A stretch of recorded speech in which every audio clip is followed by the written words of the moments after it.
हाँ जी, अगर supreme court के फैसले को नहीं माना जाता तो सुप्रीम कोर्ट के फैसले को अगर नहीं माना जाता तो सुप्रीम कोर्ट आर्टिकल 187 के तहत गवर्नमेंट को घर भेज देगी। चीफ आपको मालूम ही है कि 2 प्राइम मिनिस्टर पहले डिस्क्वालीफाई हो चुके हैं, तो तीसरे को डिस्क्वालीफाई होने में क्या प्रॉब्लम है।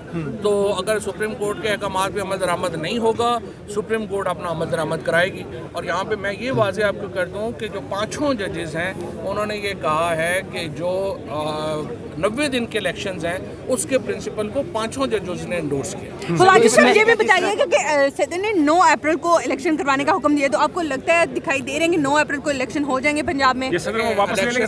इलेक्शन कमीशन को उन्होंने कहा है कि आप सदर को के पास फौरन जाएं और उन्हें अपनी डेट प्रपोज करें।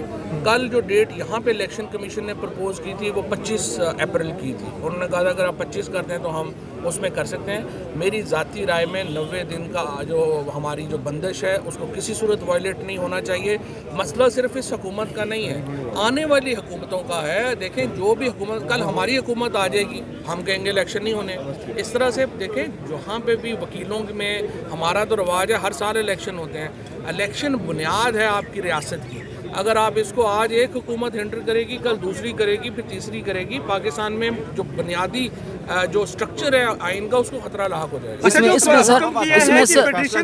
फेडरेशन में कौन कौन से इदारे हैं जो कि गवर्नर को या इलेक्शन फेडरेशन में तमाम है। फाइन बेसिकली उन्होंने तो क्लियर कर दिया ना कि वो पैसे एक तो जारी करेगी फेडरेशन जो 60 अरब रुपया है, उसके साथ जो पर्सनल्स हैं, सिक्योरिटी पर्सनल्स हैं, वो उनको इलेक्शन कमीशन को जारी करे।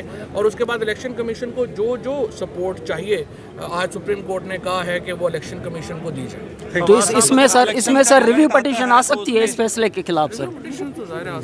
क्या इस वक्त जो इख्तिलाफात अगर होते हैं मुतहम्मिल है सुप्रीम कोर्ट के कोई भी इख्तिलाफात की मुतहम्मिल ना पाकिस्तान है ना सुप्रीम कोर्ट है। मैंने अभी भी ये कहा है कि ये मौका है जहाँ पे एस्टैब्लिशमेंट और पॉलिटिकल पार्टीज बैठे और कोई फार्मूला बनाए मुल्क को चलाने का। आप IMF का देख लें जो हाल हुआ है, IMF से हम बिल्कुल बैंकरप्सी के ऊपर पहुँच गए हैं। इस तरह से मुल्क नहीं चल सकता। आम आदमी की कमर टूट गई है, इतनी ज़्यादा पोलिटिकल अनसर्टिनिटी है।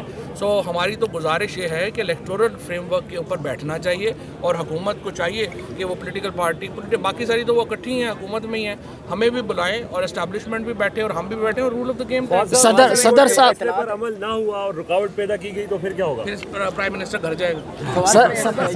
आपने जिस तरह की 10 महीने हुकूमत की है, लोगों का आपने जीना हराम कर दिया है। आप खुदा के लिए हमारे साथ बैठें और नए इलेक्शन फ्रेमवर्क के ऊपर बातचीत करें।